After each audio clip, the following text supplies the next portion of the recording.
Dans le prochain épisode de Demain nous appartient. Tandis que Flore prend Maxime en otage, Maud et Jack se réconcilient. Vanessa se mêle quant à elle de la vie sentimentale de Damien. Attention, les paragraphes qui suivent contiennent des spoilers sur l'épisode de Demain nous appartient diffusé demain soir sur TF1.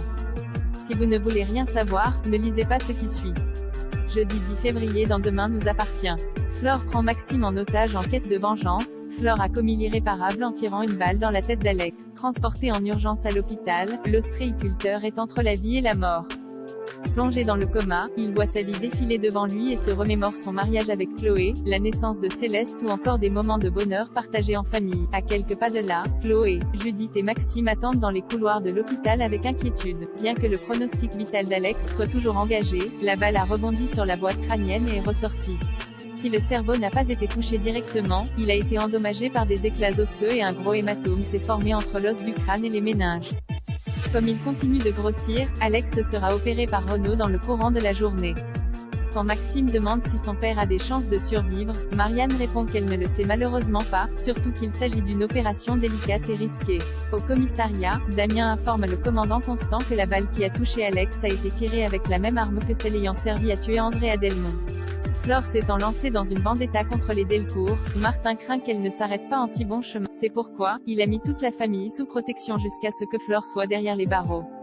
Étant donné qu'elle a démontré qu'elle était plutôt créative et déterminée, Martin n'entend pas lui laisser le temps de réfléchir à un nouveau plan. Il ordonne donc à Roxane de recouper le bornage de son téléphone dans l'espoir de retrouver sa planque. Plus tard, Barr est convoqué au poste. Toujours dans le déni, il refuse de croire que sa mère est à l'origine de tous les malheurs qui s'abattent sur les Delcourt depuis plusieurs semaines. Cependant, en regardant le tableau où sont répertoriées toutes les preuves de l'enquête, le fils Valorta reconnaît le flacon de parfum qui a empoisonné Alex.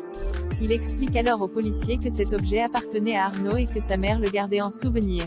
Un choc pour Barr qui promet de prévenir la police si Flore venait à le joindre.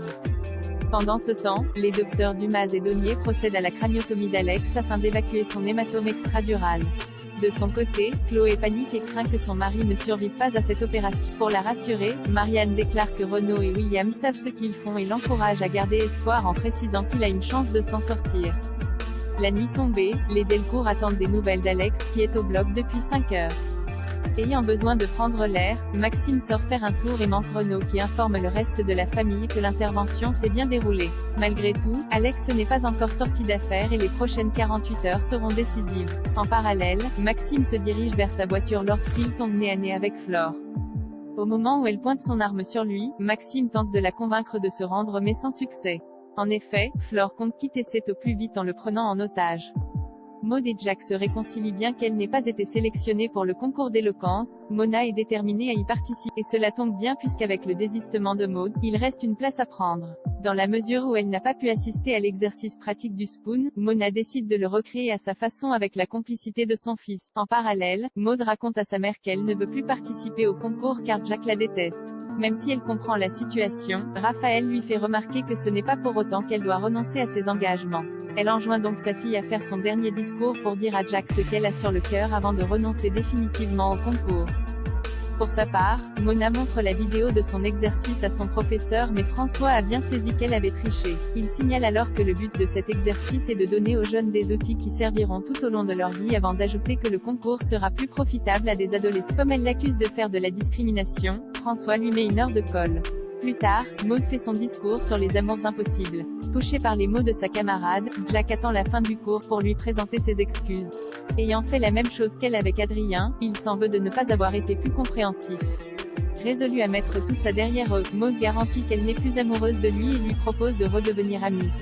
Une offre qui plaît beaucoup à Jack qui lui dit à quel point elle lui a manqué avant de la prendre dans ses bras. Vanessa se mêle de la vie sentimentale de Damien. Damien a convié Georges à tester un nouveau bar samedi soir. Vanessa, qui travaille ce soir-là, n'est pas très emballée à l'idée de laisser son compagnon seul avec lui. Elle a beau avoir confiance en l'homme qu'elle aime, la chef se méfie en revanche des autres femmes qui pourraient vouloir le mettre dans leur lit. Seulement, Georges n'a pas envie de passer ses soirées à tourner en rond pendant qu'elle travaille. Craignant qu'il finisse par se laisser influencer par le célibat de son amie, Vanessa se met en tête de caser Damien avec Elodie, l'une de ses amies. En voyant les photos de la jeune femme, Audrey semble quant à elle perdre toute confiance en elle. Au commissariat, Georges explique à Damien que Vanessa souhaite lui présenter une amie mais celui-ci avoue qu'il a déjà rencontré quelqu'un. Pour Georges, son ami est encore célibataire puisqu'avec cette femme, ils n'ont pas encore décidé de l'avenir de leur relation. Aussi, il le pousse à prendre un verre avec Elodie, ce qu'il finit par accepter. Dans le même temps, Audrey est remontée contre Vanessa et se livre auprès d'Alma. Au cours de la discussion, la mère de famille révèle à son amie que Damien lui plaît vraiment et qu'elle espère que leur histoire mènera à quelque chose. Cependant, Audrey ne veut pas passer pour le boulet qui s'accroche et n'a donc pas l'intention de se battre, surtout qu'elle est certaine qu'après avoir vu Elodie, Damien finira par l'oublier. En fin de journée, Damien débarque au Spoon pour parler à Audrey de ce rendez-vous organisé. Tandis qu'il voit là l'opportunité de parler de leur couple, Audrey lui fait comprendre qu'il peut faire ce qu'il veut avant de préciser que la vie est courte et qu'il doit en profiter. Des propos qui déplaisent visiblement à Damien. Et lorsqu'il lui demande si cela la gênerait qu'il rencontre Elodie ici même, Audrey affirme que non.